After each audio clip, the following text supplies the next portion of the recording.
We spoke about numbers. I know you enjoyed that class, especially my Friday client right here. We were sweating. I know we were sweating. Okay, so why was it important to talk about numbers?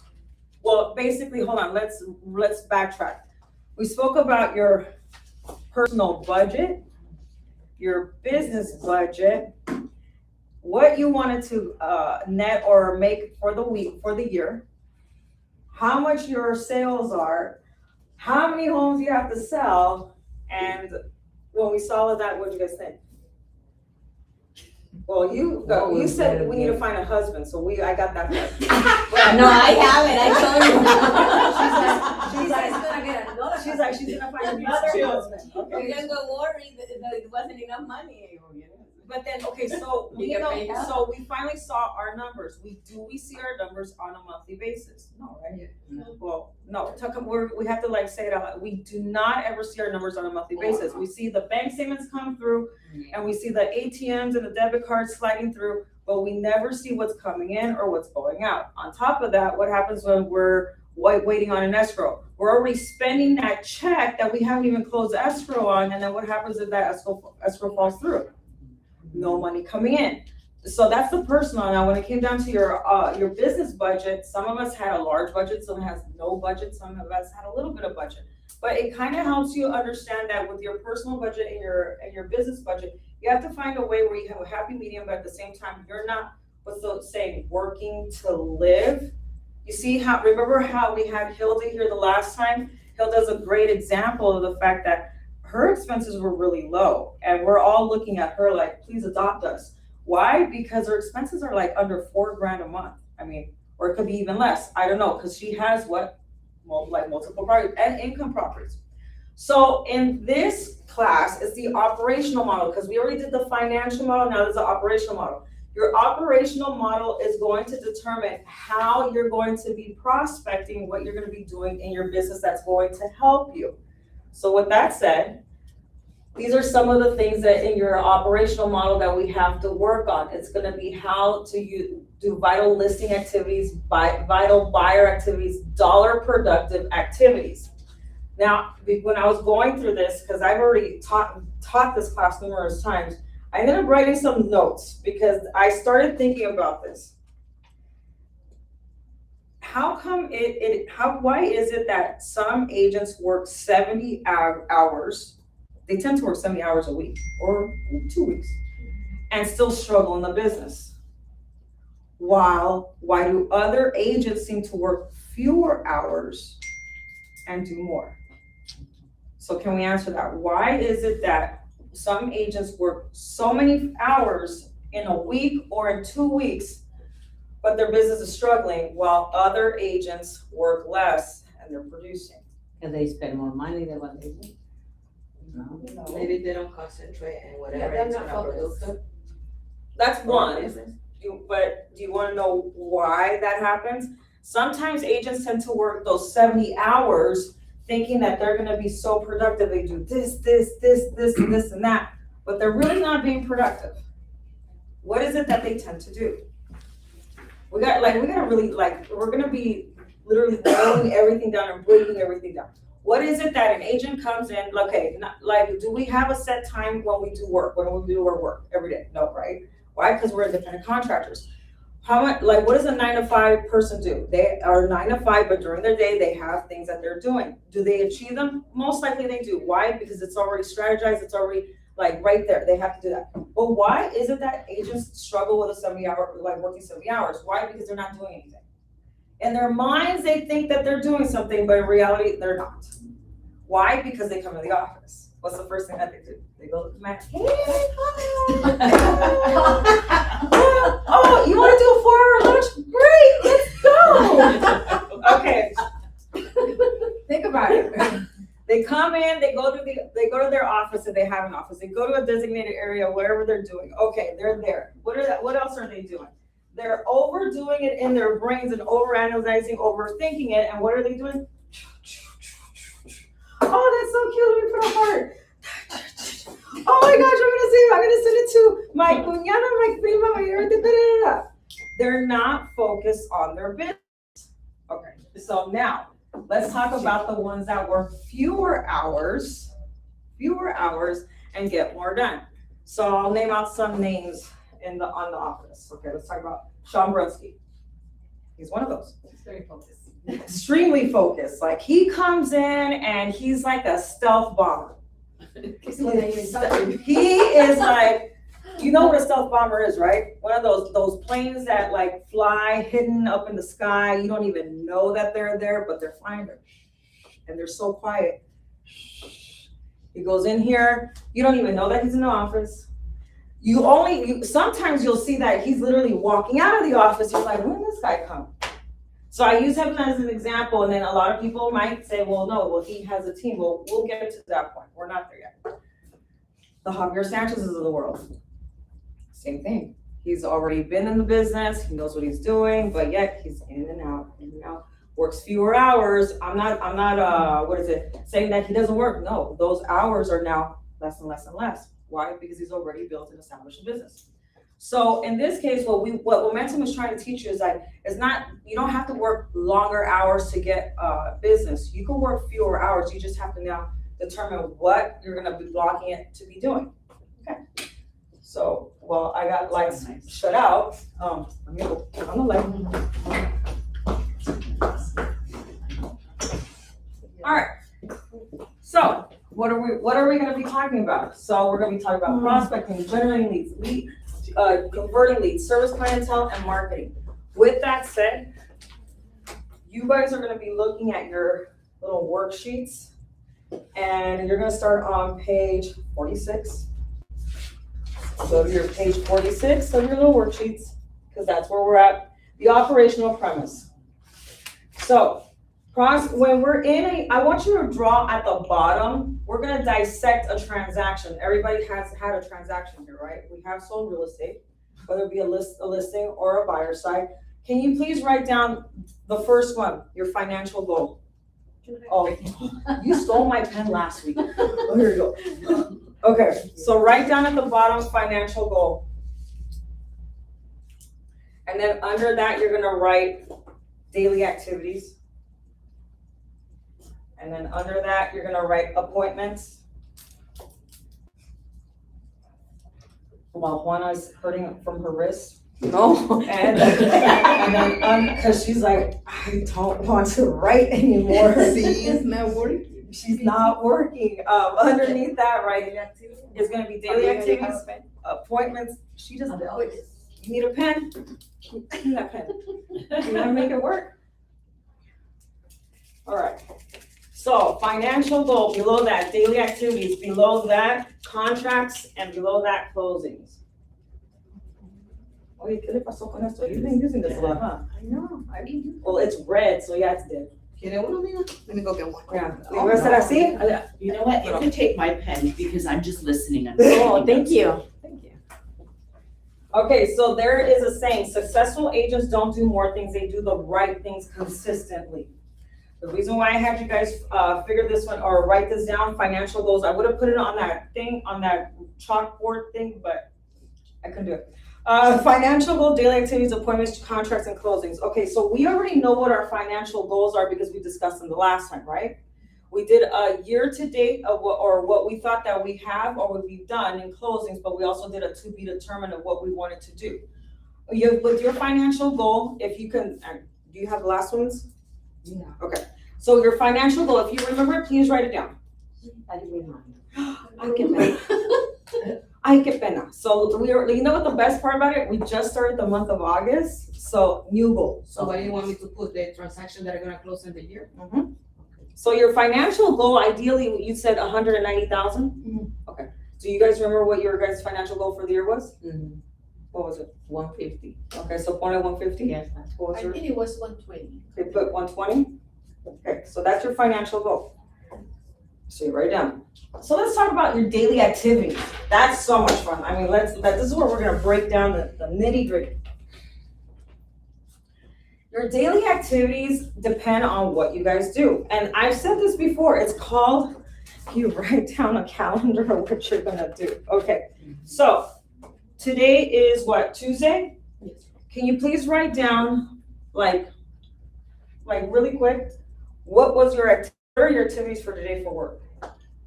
And if you tell me a 4-hour lunch, then I think you're. That's gonna be- me, actually. I think you're gonna be late I have for a lunch. birthday lunch at 12:30. Come on. No, but we're excluded. Hold on, no.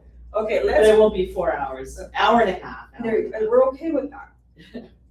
So you know how when, while you guys are writing that down, while you're writing what your activity should be for the day, or what you have in mind, or if you have a schedule, what it was, I wanna know about it, okay, tell me. While you guys are writing that down, I wanna say this, don't you think that it's kind of funny that when we write everything down, it's like a clearer picture, it's like, this is what I really do?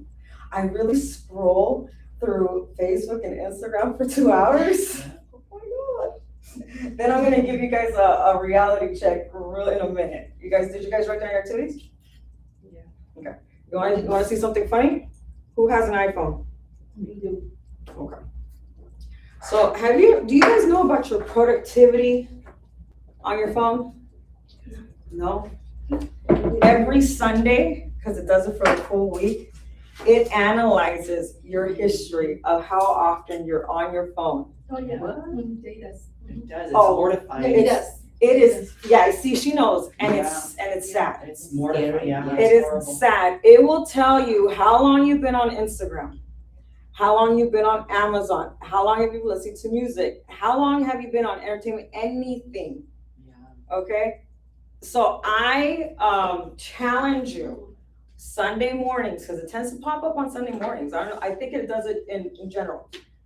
Find productivity on your settings on your general page. That's an awesome thing to bring up, because you know what, TikTok was ruining my life. Oh, like, your assistant. I'm your assistant It too. was Me too. literally ruining it, because I was mortified when I looked at the time. I thought I was only on there for a little bit. Yeah. But then I would have people send me a TikTok, and then I would keep scrolling and keep scrolling And you get better and better, huh? Yes, and then you get like Better more, than scrolling. and then they start giving you So- things that you enjoy looking at, Yeah. like, you know. Go like That's what they want. under Yeah, settings I or stopped look TikTok. for screen time, No, search I haven't done screen that. time. Enough. So if you wanna know where it's at, look for screen time on your cell phone. Okay. And the cool part about it is that it'll tell you for the week or for a specific day, Horrible. okay? So for the week, 7 hours and 6 minutes, it breaks down everything that I've done. My total screen time was 21 hours and 19 minutes. I'm not that bad, but it says the only thing no, it's not that bad. My social media, 8 hours and 45 minutes. That doesn't mean 8 hours in a day, In the week. in the whole week. So after. It's not bad. It's not bad, right? About an hour a day, yeah, that's Yeah. not, okay. Okay, so, okay. That's including posting Everything. and everything? Oh. Everything. Okay, so I'm gonna give the example of my significant other. I have an issue with him on his phone. And it happens to be that he likes to watch shorts. You guys know what that is? So Or on like you, the YouTube. there you go, on the Yeah. YouTube. So on his, he had over 48 hours of social. Okay. So as opposed to the production, well, that's too high. So then I'm like, you have a problem. And if you have a problem after a while when you can't feel your thumb and it's numb and you're like, okay, so I challenge you while you guys do that. Okay, let's go back to your productivity. Okay, so that's food for thought. I hope that doesn't scare you, because I scared you last time with numbers and budget and how we have a lot of bills, and this time I'm scaring you about production. Okay, your daily activities, anybody can tell me what they were planning on doing today? Juana, I know you saw property. Yeah, I already showed it in the morning to an investor, and I'm planning like around 3 to do some follow-ups. Okay, Uh, how often are your follow-ups? Not every day. Oh, No, hold like on. once a week. Okay, Our clients that, when I do an event, that I get a lot of. okay, I can see that. Leads. Alright, anything else? Not for today, that's it. One? I'm sorry, Elliot. Perdón, I forgot, Friday client, Elliot, sorry. Okay, I started today at 8. I'm starting to flying. He's in Ecuador. And Ecuador is 3 hours ahead from here. Okay. So I have him in escrow. So we're talking about the property that is in escrow. And now some clients are waiting so I can send properties. And then I have to call a seller, and I'm planning to call my prospect. Okay, well, what about you? Okay, I started this morning too, at 8 o'clock, Uh-huh, because we are, I got an offer, my congratulations. my listing. And, later on, I believe I'm gonna see a prospective. Okay, I'm gonna take a profile, I don't know him, so that. so we're gonna go stalk them. Mhm. Perfect. No, it's not. Okay. I love stalking, that's the word. No, but that's fine, that's an activity, so you plan on doing an activity. I wanna meet him. So, see, did you guys already have this planned out?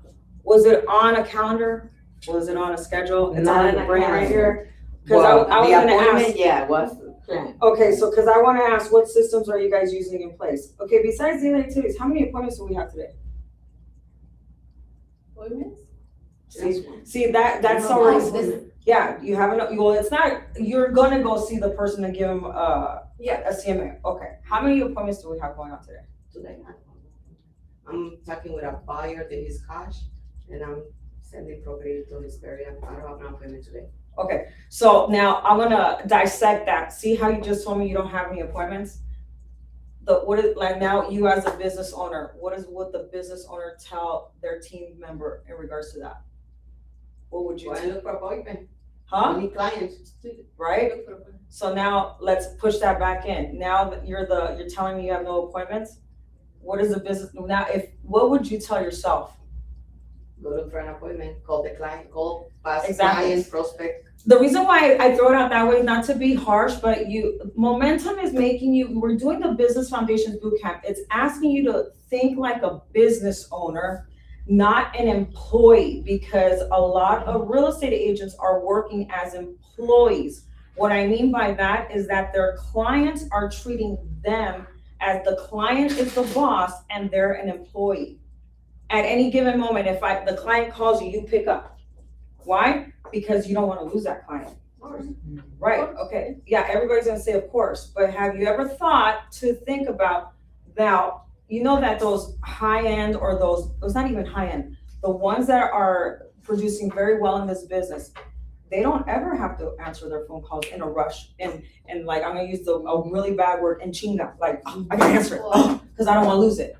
Well, I don't do it in a rush. Right. But do you understand that they don't have to do that? Why? Because they've already developed a system where they are still the boss and the business owner of their business, where they're not acting like an employee. So now let's take it a step further. I forgot what it's called, like when you have a manager that, I'm gonna say a team lead, that they're a production manager.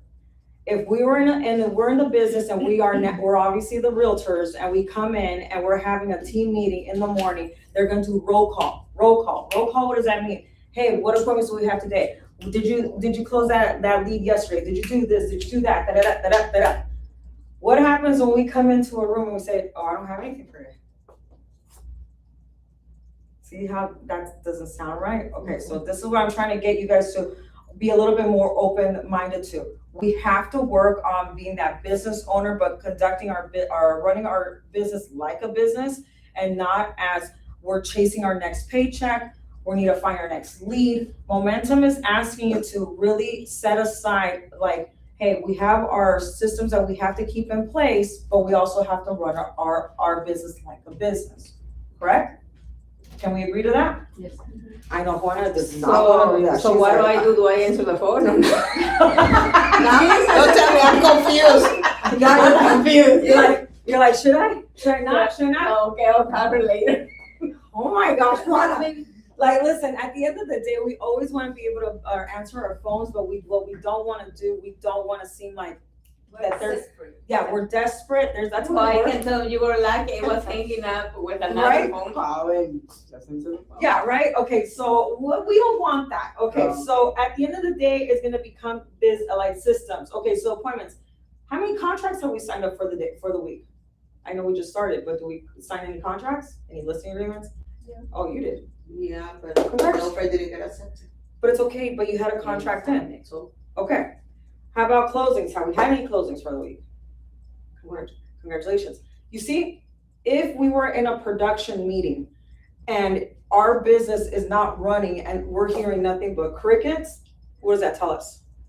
We're not working efficiently enough, and that's what we have to try to do. Okay. Go to we're already on page 46. Let's turn it to the next page, which is page 47.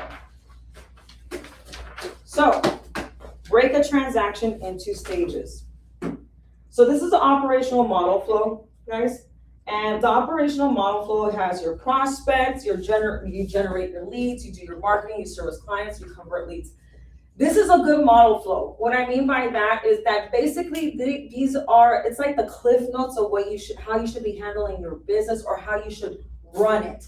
It will help you set up your day, your week, your month, your year, your goal, okay? What I mean by that, when it comes down to prospecting, we have to decide, what are we prospecting? Are we prospecting expires, FSBOs, open houses? We already know that open houses really don't generate. We'll blame the BRBC, okay? But let's just say that they really are not generating. It really all depends. If they come, but we already know how that is. But FSBOs, expired leads, networking functions, past clientele, what are we doing to do prospects? How are we generating leads? And the one thing that I'm gonna touch bases, which this is what I'm gonna to dissect today, how are we generating leads through your current business? So who has a listing right now? You. Who has buyers right now? Okay, you guys, you have both. So I have right now, I'm a little bit of half and half. In your listing, how are you generating another lead from your current client? Calling people. How are you calling people? Did he give you a list? Did your client give you a list of people to call? Title. Okay, but did your client give you a list of people to call? No. Why? Issue. Why not? Why not? Okay, so let's dissect the listing part of it. So on your paper, wherever you're writing it down, so let's start with listings. How are we generating our referrals or more clients from our listings? Wherever you guys want to write it down, write listings. Number one, you have already the listing agreement. By this time, if you have a listing agreement, the seller likes you. I would think. I mean, unless they're very difficult and they're like, okay, I'm only giving you this listing for like 30 days. If you can't do anything, then you're out. Okay, but by this time, you've already prospected them. You've gotten the listing agreement signed. What else do you do with your listing? You put open house sign, or no, not open house, for sale sign outside on the property, right? Okay, when you're talking to the client, when you get your listing agreement, I know you're talking to them until their ears bleed for them to sign the listing agreement. I'm joking, but when you finish speaking with them, how long after you've already done the for sale sign, you've already developed this is gonna be your calendar of what's gonna happen with your home, and we're gonna do open houses on this day, from this time to this time. When have you already asked them, hey, do you happen to know anybody that's looking to buy or sell? Because then I can bring them to the property. When have you asked them that? That you haven't. Okay, so there you go. How are we generating a lead from the listing? We can't, now you guys think about it, we're in 2026 and we're going to 2027. Can we generate a lead from our for sale sign? Oh, absolutely, we can. But the likelihood of that buyer already having a contract signed, but with another agent with the BRBC, is gonna be about almost 90% to like higher. So how are we generating from our own sellers? So one, do you know anybody that's looking to buy? And they'll be like, no, because they're thinking, okay, they want me to refer them someone that I know. They haven't even sold my house. No, the reason why you ask is because how about if their friend or a friend of a friend or a family member could buy their home? Now you've already claimed a lead. You already got a lead there. If they tell you no, who of your neighbors have you known the most? Have we asked that? So here's a fun thing with a listing. Who has done a broker's open before the listing goes live on the MLS? Why? Did you know that now, or there's been, this has been the talks, and this is brand new information because I just heard it on Instagram. Did you know, or have you heard that a lot of neighbors are coming to the open houses and they're staying longer at an open house than a regular prospect, than a regular buyer that's to come in even without their agent? Did you know that? Yeah. They're staying like maybe 15, 20 minutes afterwards, just standing there looking at it, and they're like, why? Not to be nosy, it's like, oh, hey, wow, my neighbor really lived like this? No, you know, they're there longer. They compare in the house. They compare it, yeah. Most of the time they compare the houses. Bingo. Why? Comparing the house to see what they could do better for their house. Maybe they're in the mindset of, I'm gonna sell my house in the future. I need to know what this one looks like because I may need to do this. Have you ever guys come to think that maybe doing a broker's open before the open house on a Thursday, a twilight open, maybe from 5 to 7, 6:30 to 8:30, because we're summertime, so the sun's still out. And just only for neighbors. Because what's the rule of thumb? Because everybody's quiet here, like they have not heard this one before. What's the rule of thumb? We door knock on after we take a listing. Well, that's what we should be doing. I don't know if anybody does it anymore. We door knock the neighbors. Why? To let them know, hey, I have a listing on the block. But why haven't we ever incorporated the fact that maybe we need to invite them and have them, it's just be the neighbors, and then have them look at the property, and because they're gonna stick around a lot, you have your flyers, you have maybe your agent resume, you have maybe cookies, you may have your business cards, you may have someone sign twirling, hey, meet the sign twirler, hey, let's take a picture with my, hey, I'm going to sell your home, I'll sell your next one. Something of marketing purposes. So write that down, because that's called prospecting. So you That's need a broker open house? broker open house. You need a prospect. Has anybody gone to a broker open house? Yeah. Oh, I've gone to good ones. They have some good food, good entertainment. They spend a lot of money. I've gone to all of them. I've gone from only the donuts and the cookies to the very high end stuff. They sell and they get clientele. So that is one way of prospecting your seller. Now that you prospected your seller, now you're prospecting what? The neighbors. So that's a second activity of doing that. So I'm sorry, that's gonna be your third. You do the broker open house. Because you already prospected your seller, the neighbors are coming down. After the neighbors coming down, then you're gonna prospect the neighborhood.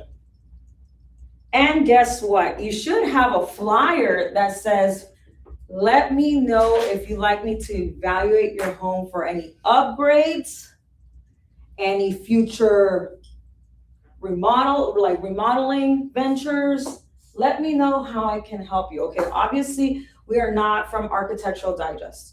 We do not have a degree in remodeling, fashions, nothing like that. However, what can we let them know? Upgrade, hey, if you upgrade this, have you ever thought maybe taking away that old doghouse in the corner with the cobwebs so that you could put a beautiful gazebo and take out the dirty pond water that's making a lot of mosquitoes come?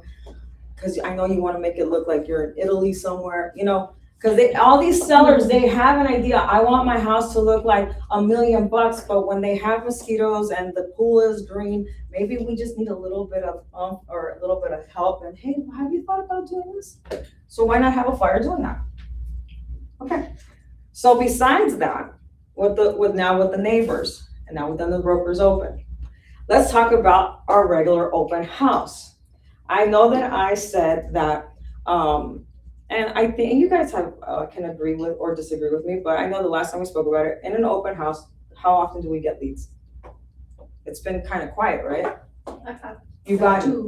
Okay. And I have two, which is great. Are we using any device to have them check in, even though they have an agent? Are you guys still doing that? Or are you having some write it down, their names on a piece of paper? I called it already. Okay, so we already know she's stalking. She's cold calling really well. But do you guys have a sign-in sheet? Yes. Okay, so on the sign-in sheet, they tell you if they have an agent or not? Are you, They Or- all say they have an agent, but And they lie. They don't, but I still treat them like if they don't have one. okay, you know? and that's respectful, I- okay. In your open house, how do you have it set up? Do you have it set up like a regular open house? Yeah. If you tell me, of course, Mhm. I'm gonna still call you my Friday client. Okay, so in a regular open house, so let me guess, you have water, Mhm. you have one cookie, and then you have What your chips? One bag of chips. well, yeah, one bag of chips, and let me guess, and you have the flyer that says everything about the house, and you're like, that's it, just go through. One, the signing sheet, And the sign-in sheet, but that's the bare basics. and like, different, for programs that we have for that. If they Do you want have that. this, or are you saying that's what you wanna have? No. Okay, you have it, okay, great, okay, great. Okay, is that it? And so I have pens with my name and. See, I like it because now she's saying more. Yeah. Okay, Yeah, I usually have it. okay, so let's, like I said, we're breaking down every step of the way. This is gonna sound boring, maybe like monotone to you guys, but we have to have a refresher or we're not gonna get any prospective business. We don't want the bare basics at an open house. Bare basics means you have your sign-in sheet, the flyer, a water, and a piece of cookie, just a cookie, okay? Yeah, I'm sorry, a piece of cookie. Okay, and I think in the first Momentum class that I did, I said, and actually it's on my Instagram and you can scroll through, it was like a couple months ago. I put the city of Covina, Glendora, West Covina on blast. Why? Because every open house that I went to did not create an ambiance of me wanting to be in that open house. And I'm a realtor. And I have my clients with me. My clients actually wanted to run out of one of the open houses. They're like, no, we don't want to go in there. I go, why not? They're like, no, it looks poor. I go, the neighborhood's not poor though. I mean, the house looks really nice. No, it looks really poor on the inside. I'm like, okay, poor meaning that there wasn't inviting environment. I'm like, well, okay. They didn't feel comfortable. Yeah, and I'm like, okay, well, let me just walk in and see what's going on here. Well, I can see why. Why? Because the agent at the last minute is cleaning up, dusting everything. One open house, I think I may have told Jennifer this because I couldn't believe it. One open house, they were trying to get the clients out of the house. They had their dog walking up and down the street, and now people are coming through and coming in. The house was not inviting. Oh, and then on top of that, they had all the agents wearing their Lululemons and very tight and saying, hi, welcome to the open house. So it just, how can I say, the experience wasn't inviting. So this is what I mean by experience. In your open house, let's just do a little bit more. Who has memberships to Costco and Sam's? Okay, an 80 pack of mini waters is like, probably $10 from Costco. Get that, please. $12. Or 12, there you go, 12 bucks. Get some cookies, decorate the house, put balloons in the house. I'm not saying go outside and do sign twirling. Make the house inviting, create an ambiance. Who has little speakers? I'm not using this because this is gonna drain out our battery, especially because our productivity is gonna show music. Oh my gosh, 12 hours for the day, no. But get a speaker, put some music into the place. You know why? Because every buyer, that prospective buyer that comes in, they're gonna be like, wow, I didn't meet my agent like this. What does my agent do? My agent comes showing me a house and they're still in their pajamas. They wanna know, they wanna have an experience. They wanna see the last person that they see, they're like, that's the professional I should have gone with. And you know what's funny? That in a couple of my open houses, they have taken my business card. They have contacted me and they have told me, I don't like how my realtor works for me. What can you do for me? And then I have to say, well, how long is your contract? Oh, 30 days. Well, you need to wait, but this is what I would have done for you. And they get sad. So it just basically teaches them the experience. Remember, we're a higher caliber of an agent, so we have to treat it that way. Okay?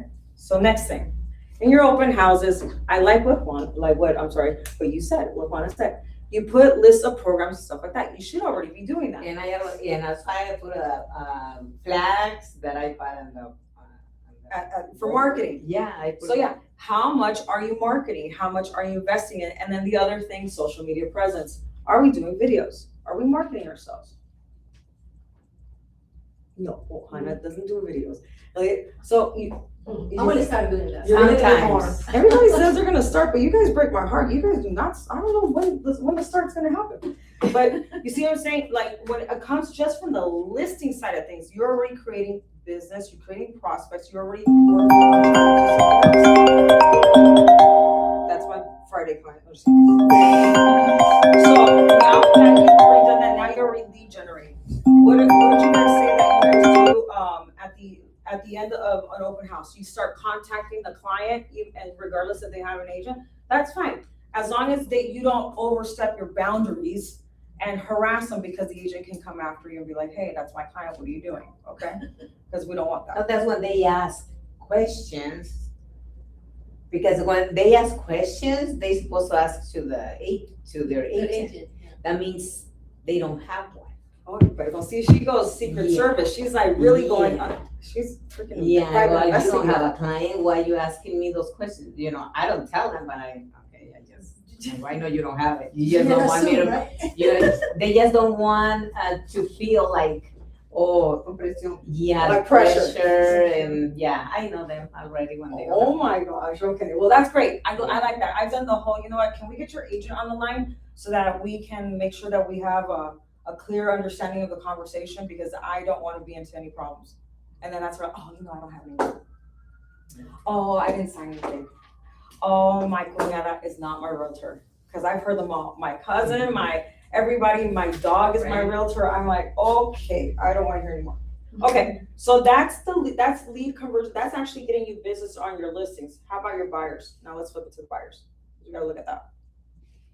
How can you get prospects from the buyer side? Now, already as it is, and it's the same thing with the sellers. Sellers are very like, I don't know if this agent's gonna do well. So they're kind of tippy-toeing because they're really wanting to see how professional you are and how you work. Buyers the same way. Are you gonna leave them hanging? Are you gonna be dragging with them? Are you going to do the same thing that every other agent has been doing that I've seen in the last 6 months that's driving me crazy? They are sending them to open houses and they're nowhere to be around. They're going by themselves. So I'm gonna get not off subject, but you know how there's that form that they sign called the BRBC? Okay. So you know how it states how much we want to have them pay us? So think as a business owner now. How can an agent justify their compensation when their actions are not going based on their compensation? And then when they sign in or when they turn in an RPA to get it like to send it to the listing agent, they're like this, I want my 3%. Well, did you work for your 3%?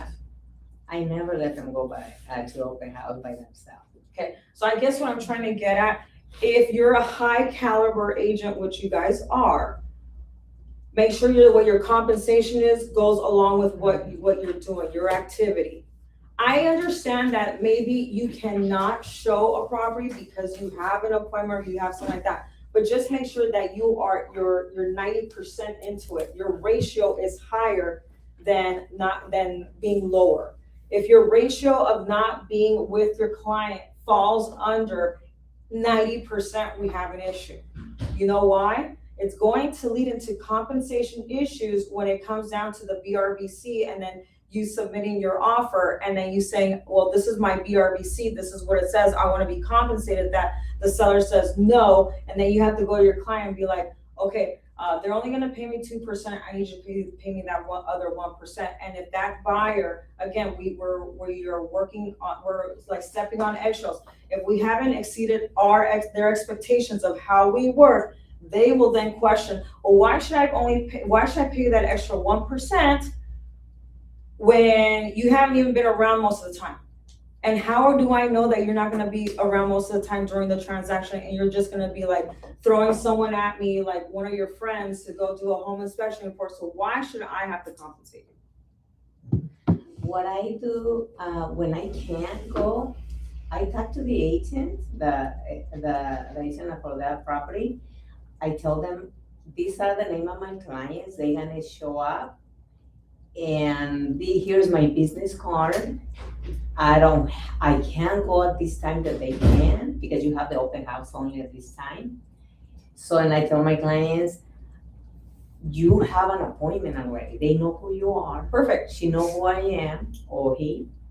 So you just, here, I text them my card. I said, just show them, this is my agent, and they know, they expecting you. So, Perfect. because sometimes they love don't feel good going by themselves. Of course not. They already know you. that. Okay. They know who you coming, so they feel good like that. I love that. I love that idea. This is, you know how there's that, in the business, it's like 80-20 rule, like you do 80% of this and do 20% of that. So this is what I say with clients, regardless if it's sellers or buyers. I would try to work 90%, go hard in the beginning, like make it memorable all the time in the beginning, memorable. Hey, if you could do it throughout the whole thing, kudos to you. But sometimes we have other prospects that we have to get to, because what we can't just focus on one and then forget everybody else. So as long as you're in it 90% of the time from the beginning, boom, boom, boom, boom, boom, then I give you a pass. And I like what you've done, because that makes them feel like, you know what, they took care of me, the agents to expect me, we're good to go. And I ask the agent, is that okay? Because I don't want them to go and say, I showed the house to them, and But still, I'm if not they gonna pay go, that would be. hey, okay, some right? agents said, if they come in by themselves, like, But they have to sign something. If they don't sign anything. I just ask first, is that okay? Yeah, no, so my thing, I won't even say if that's okay. I'm letting you know that these are my clients, boom, boom, boom, okay? And keep it like, because you already signed them up. These are my clients, and boom. You have now proof. I sent you my client, Okay. or I sent my client to your open house. And I call them right away after Cool. they see the house. They say, what do you think about the house? Do you like it? Exactly. So I gonna go as soon as I can to see the house, because to put an offer. So I like that, okay, so I'm good with that. But like I said, now we're talking about buyers. I wanna make sure that we are consistent with buyers in regards to how we treat them, so that we are compensated where we need to be compensated, because unfortunately, being on the buyer side of things, not every buyer believes that that agent should be compensated for X amount based on their actions. But how do we get business now from our buyers?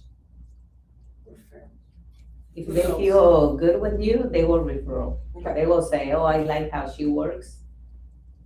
So have you ever thought of, hey, you know what, you have to ask, do you have any friends or family, or you already know where they work at because they've already gotten pre-qualified and you're talking to the loan officer. So prime example, he works within the school district. I asked him, I go, hey, out of curiosity, and this is during the process, we're showing properties. This is like now our 6th time showing properties. Hey, who's in your line of work, who's looking to buy a house? Oh, you know, I got this person, you know, yeah. I spoken to them about that. Oh, perfect. I go, you know what you should do? I go, if they want to go see a house with you, like if they're looking the same area, have them come. At least let them see it. Invite them. Why? Because now, like, it's like saying, I'm trying to get more out of my buyer. Okay, who else do you have? Instead of me having to wait at the end. Okay, let the other person or prospect see your work. See your work, how you present yourselves. When you're showing properties to buyers, do you guys just go and show it, or do you bring them like a little snack pack? Oh, why was it? No. What is that? What's a snack pack? Like I'm bringing them a sack lunch for a field trip? Kind of. How hot has it been in the last week? Terry knows because she went to the beach. But how cool over there? It was 75, 76. But how hot has it been? Yeah. 100, 90. It's been the 100. scorcher. Last Thursday and Friday, I showed properties in Whittier. And in Whittier, I was for 4 hours, and most of these homes did not have AC going on. I don't know why. And the homes are beautiful, probably just to, watch costs. But when you have a schedule showing, it's like, please rank up the AC. And I'm like, okay. But before I show properties, guess what I do? And it's consistent, and it's every time. And it's like, sometimes I've forgotten, and I tell them, hey, you know what? I'll be right there. Give me a couple of minutes. And I run to a 7-Eleven, and I go and get them something. If I forget like a little bag that I have, I'll just go. Oh, there's no need. No. Here you go. Why? Because it's hot today. We need to be hydrated, and you're gonna need a snack. Because during the time that I'm showing properties, I don't want to hear my kid is hungry or I'm hungry. I want to go to McDonald's really quick. No, I got you covered. I got you some sustenance. I got you water for electrolytes. I got you a little apple, a banana, a protein bar. You're set. Costco. I go back to Costco and Sam's Club. You know, you can get a box of protein bars by really inexpensive. And protein bars tend to last for a while before they expire. Yeah, I do that. Why? They remember that. So every time I do that, they're like, oh my gosh, every time that you don't have to. I go, I don't need you dying in the sun. Why do I do that? Because that's a service. Okay, so now I've done my service. Okay, invite their coworkers. Hey, you have a buyer? You know what? Oh, you have a family friend. You know what? Have that family friend come with you. During the process, now that we're in escrow, now you're in escrow, you want to keep everything smooth and keep it going. Keep taking care of them. Again, ask them. You should be asking them constantly. Or ask them, hey, you know what? Before we close out escrow, if they still like you, because they should still like you. There's some buyers that might not. Can you give me a review? How many of you guys have reviews? Some. I have some reviews. So let's work on, write this down. And Where do you go for the review? this is an activity for listing and buying. Your review should be on Zillow. I know we hate Zillow. We hate Zestimates. I hate them too. However, if you want to be picked up for like a lead off of Zillow, or if a buyer or prospective seller sees you, at least have your profile already set up. You can. It also detects how many homes that you've already sold by you plugging them in yourself, and when it was closed last. You can ask for a review. The review comes from you through Zillow, and it goes to them. They actually, give you a review, and it goes back to your page. Google pages, I've said this again, this is for buyers and sellers, or even a service of even helping them with a rental. It doesn't matter. Rental, manufactured home, these are to get prospects. Do you have a Google page? No. I have a Zillow. I have a Google, but I couldn't find it. Amiga, can you tell me how you do yours? Oh my gosh. I said one, I don't know where it is. This is why I love this class. Cause she goes, Amiga, what do I have? Like, you know everything. Like, does she know everything? Amiga, what do I have? Do you know how many appointments I have for the week? Do you remember my appointment? I go, you should have told me. Oh my gosh, this is the funny part, but I love it because you know what? It keeps them going. Okay, so I love it. Do you have a Google page? Yes. A Google business page. I don't have one. You should set it up. Set it up, and every client that you've serviced, you can even go back to your past clients, send them the link. I haven't. Have you guys seen this? You know it's around the office. Oh, yeah. Uh-huh. Oh, look at that. Oh, look at that. We already have that, but not for Review. Google, amiga. We have this. For review. Remember, we have the scan, but we don't have for review. Okay, well, here's the Yeah. thing. On Google, if you have a scan, you can give them a scan. But what you can do is just send them the link to your page, and then it goes to reviews, and they can add a review. Yeah. Okay. That's That's how you get business. Like, why do you think that when you go on Google, all the businesses, the ones that are the highest up, is because they have reviews? Wouldn't you want to be up there as the highest up? Okay.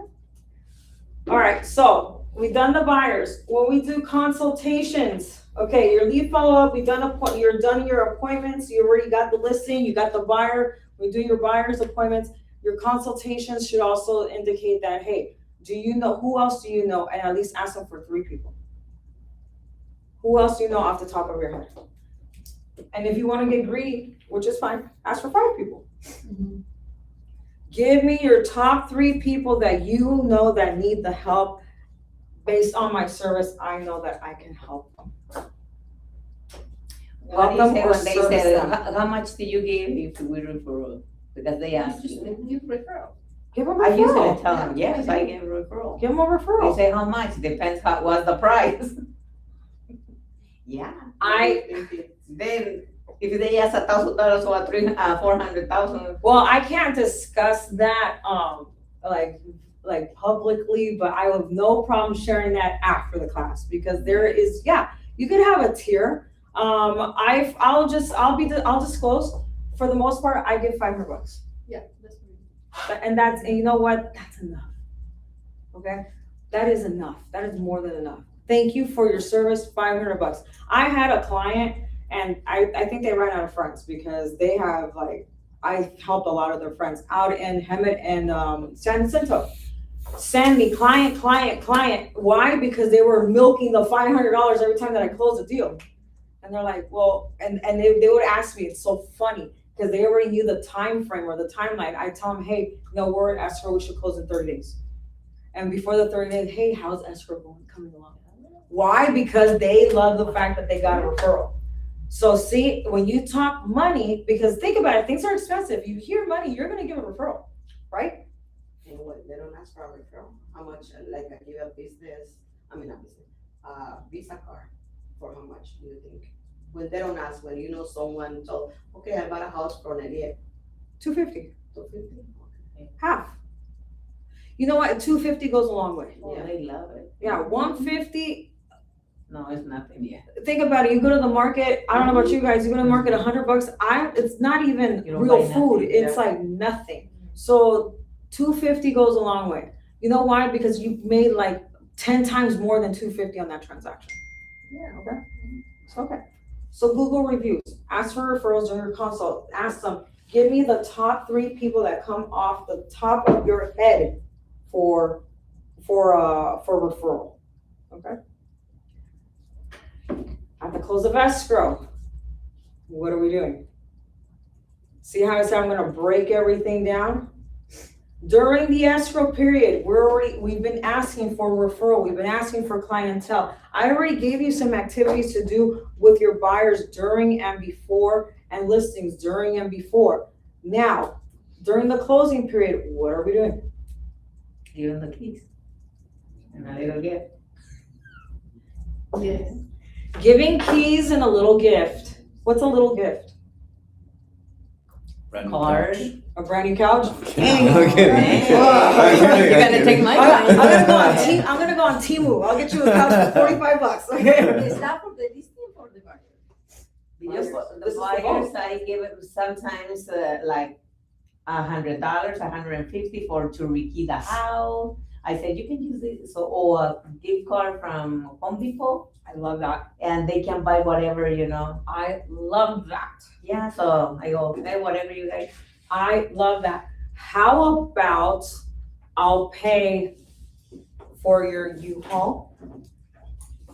And I do my credit, and I told her, okay, do you wanna give after we close of escrow, or you want me to credit 500 towards the inspection? I like that too. What is it? But that's at the They inspection. won't like because more at the end. I think. but this is what I'm asking for at the close of escrow. That's what I See, said. but you're doing it, but the inspection is before the close of No, escrow. but I told her, okay, when you're gonna sign loan docs, you're gonna see the credit for $500. Correct. Oh, so you don't give it extra, like, you do No, that it's to get the escrow? from my To commission. escrow. Oh, that's a good one. Okay, so that's a good one. So what do you do, Elizabeth? What do I do? Because I had a client that they said, what did you see? I found a line that when I closing, some agents, they do like a, Big party. Hasta mariachi le ponen. yes. I see Is them that in even TikTok. real? Yes. They put like a carpet and they have TVs inside, forget it. Big TV. Because they Well, wanna the TV attract are people. cheaper now. Yeah, Like TVs are 400 dirt cheap. 400 and something at Costco. I could get a 65-inch for $289 at Best Buy. Yes. And I just bought one because mine's went out. I had a 55, and then the 55 6 years ago cost me over $500. Now 6 it's years 200. later, I'm now buying a 65 and it cost me $289. Oh, but then it cost me like $3 something because I put the protection plan on it. What I told them, because I didn't do that big fiesta, I said, listen, maybe this agent charge the buyer another percentage that I didn't charge you anything. I charged the seller my. Is this the commission. client, is this client telling you that this is what was done to someone else? Yeah, he was just asking Oh. why I saw this. I go, I know there's some people, but they charge the buyer. You know, all the fiesta they do, it comes from the same buyer. You want me to do a fiesta? I'm gonna charge you? Yeah, I can do that too. Oh my gosh. Okay, so No, let's not go to that extreme, but I'm asking the question again. At the So I close of know what to escrow. do. So you've done, I like your credit, you've done the Home Depot, what have you done? For people, At the close of escrow. just to give you, money. So money. So why not do this? This is an idea for that, if you guys don't know. What ends up happening after the close of escrow, almost like a year afterwards? What do your clients tend to do? Because some of them do it. They end up contacting you for what? Their final settlement statement. I'm going to do my taxes. Can you send me my settlement statement?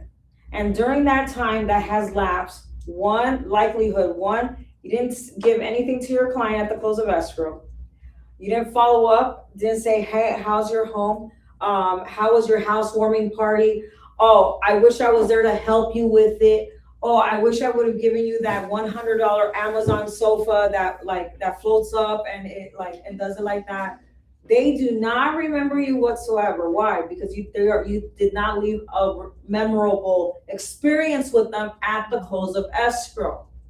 Yes, they might have even given you referrals during, and you've already closed down on them, but the main one that gave you those referrals, you left a non-memorable experience. Okay, so this is what you guys should do.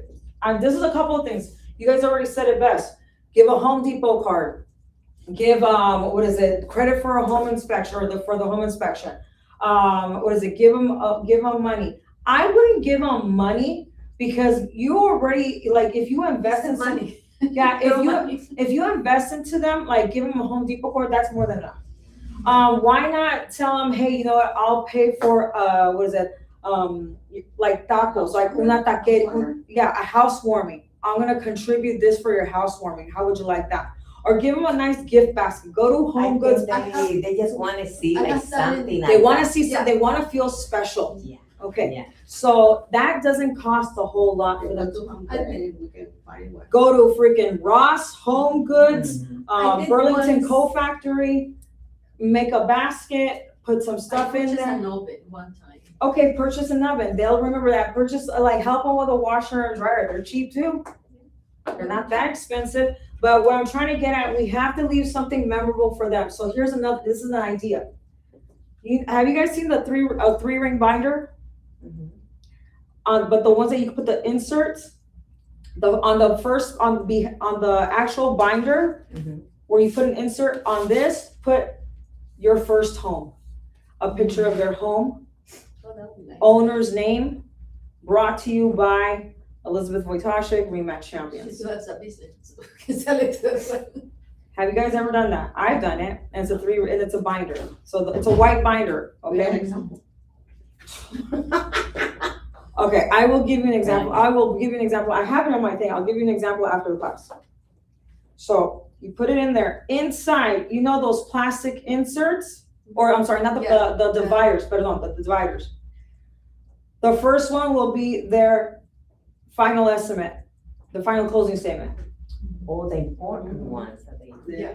Second document, we know that escrow is gonna send it out. Escrow. But how many of us that are homeowners, we misplace everything. Misplace everything.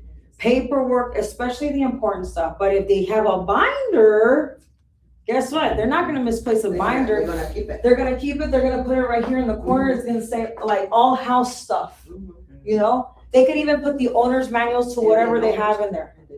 And the note, and you put that in there, you put the final estimate. Like home warranty. The home warranty. Oh, guess what? Insurance. Wait, a copy of the insurance. And you should be putting a copy of their purchase agreement with counters and everything. Why? Because you just want to have them remember, hey, this is what you never know. There's some of those clients that have amnesia. They're like, I don't remember signing that. Well, you have a copy of the RFP, it's right there. Give them that. Give them a complete guide, okay? So that they don't, that they know, wow, you know what? This agent took it upon themselves and they actually documented everything. They left me something very organized that I don't ever have to forget. If it's solar panels, it's the solar contract in there. So because guess what, buyers or new homeowners tend to forget to do? They forget to transfer the solar over to them when they're supposed to do it after the close of escrow. Sometimes they can do it before, but once you close, you should have it already transferred. You see what I'm saying? That is like a very nice little like keepsake. When you go to them and give them the key, hey, I got this for you. It's something small. It only costs you like $10. Maybe because the binder costs like $10 because they're expensive now. But the inserts, you do that and boom. Leaves a lasting impression, don't you think? And guess what else? Guess what else you get to put in there? Your flyers or business cards. And your picture, so they And can your remember picture and they you. remember who you are. Can you guys think of anything else? Because I got I think that's a good touch. 5 more minutes with you guys. Yes, But I need to ask you a question though. you need to ask me a question. I need you to ask me that question. Okay, so it's something that I don't know how to approach, but it's coming more because I prospect people that I don't know. Okay. So now I have 2 of them, and one of them he has been talking to me and all this stuff, and he say that he is gonna talk to his wife because he wants to put the house for sale. Okay. Okay, and because I don't know him, still we have a conversation, stuff like that. What can I do as a real estate? Send him something, like property profile maybe? No, send him a card, no? Send them a card, but have you spoken No, to the I wife? already, they're getting like kind of separated. He already told me that he is the one who Makes the decisions. makes the decision. I say my wife doesn't get involved. Is she on title? Yeah, but I told her that she's Oh, she agreeing with has to be whatever. there. Yeah, but that were entitled. She's agreeing with whatever. I say, okay. No, I'll no, ask. you No, don't believe. no. I asked him. If she agreed with whatever we're talking, if she agreed that you're gonna be selling the house, that she's gonna. Yes, she is. No, but I mean, Is in the a house time I far? have to go and talk to them Is the because they house have to sign the listing both. Is the house far from here? Oceanside. Oceanside. Because you can go and knock on the door and talk to No, the no, wife. no, no, yeah, but what I'm saying is, what can I send to him right now? Nothing. Not even the property. Nothing. You have to. Property profile. Nothing. No. Sí, ¿cómo le vamos a dar property profile before? Exactly, nothing. And I'll tell you why. You're treading on hot waters with that one. And I'll explain why. And you guys can chime in because I think this is a great conversation to have. Okay. And for the ones that are listening on the Pulse page, the question is, been prospecting a seller, they're able, the husband is able to make whatever decision. The wife is still on title. He has to talk to the wife. Agent hasn't spoken to the wife, has only spoken to the husband. The question is, what can I send the husband so that I can try to get in for that? You can't. And I'll tell you why. You are basically disrespecting the union that they have. And I'll tell you why. And I have to tread lightly when I say this. The reason why I say this is that regardless of what one person says, she's still on title.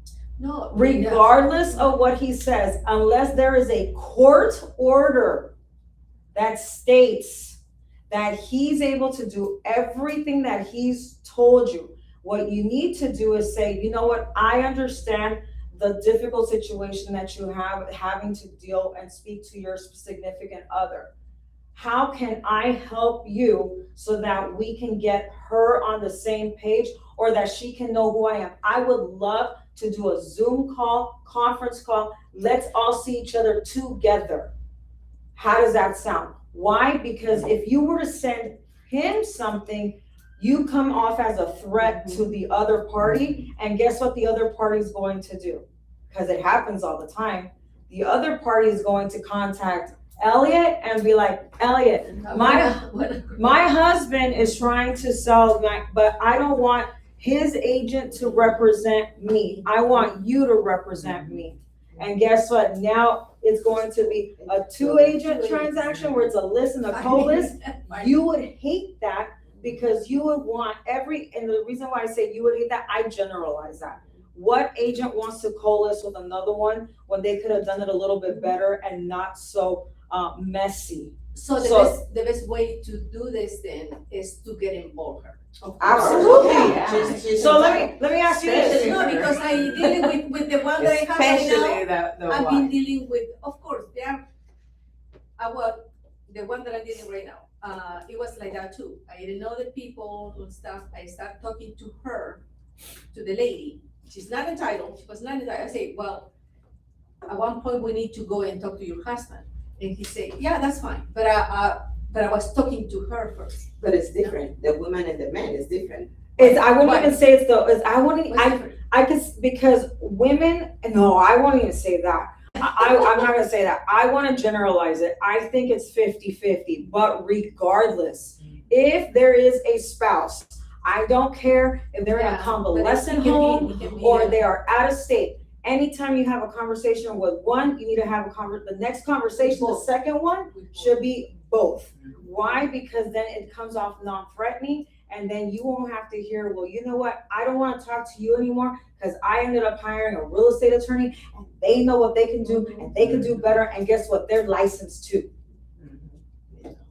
Oh, because that already happened to me. Oh, yeah. It can happen like that, yeah. No, it will happen that way. So my best advice, again, I'm not trying to come off very aggressive on it, even though it might sound like it, but the best advice, to get the other one involved.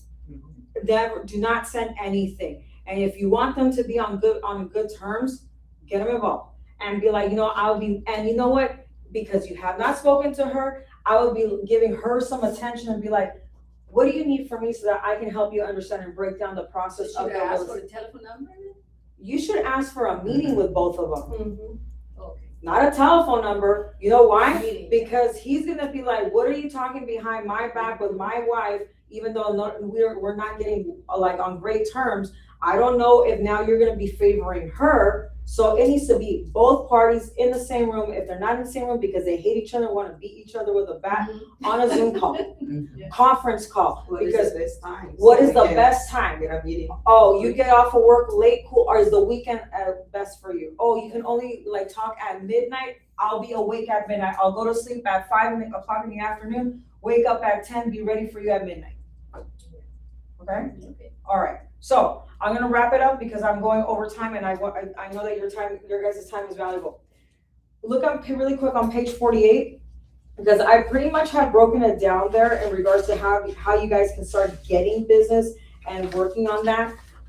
If you have additional questions in regards to how to master your day, I would be more than happy to work with you guys on that. When you go to page 49, this I think is where we're gonna leave it off at and we'll discuss. So hold this. My next class is August the 18th, right, Justin? Believe so, yeah. Yeah, August the 18th, 11 a.m. That's a Tuesday. It's here in the class. Okay, August 18th, 11 a.m. We are going to discuss page 49. I'm going to leave it off to there. Page 49 talks about developing successful systems. I've kind of given you the long way of getting business, but I want to talk, the long way meaning the getting dirty work, where you have to talk to people, you have to reach out to them, you have to do this, well, not have to, you should be doing this. You should be getting business from your buyers and your sellers, and here are different ways. Now I want to talk about the systems and how you need to put your systems into place to be able to do this. And I'll leave you with this. Elliot made a great example earlier on in the class, where she said that I have everything up here. You know, as we grow older, we forget that whatever comes that's up here, we forget. So that's why we need to have everything written down. If you guys are visual, or work on a system, either follow a boss or Max Tech or whatever Bowl Trail that we have for champions. And I'll leave it at that. So next class is gonna be systems. We'll discuss systems, how you need to use your systems and put them into play, along with what I've asked you to do in regards to activities. Sounds good? Any questions? Nope. Sounds good. I'll see you Porque on the 18th. lo que ibas a decir, que no querías que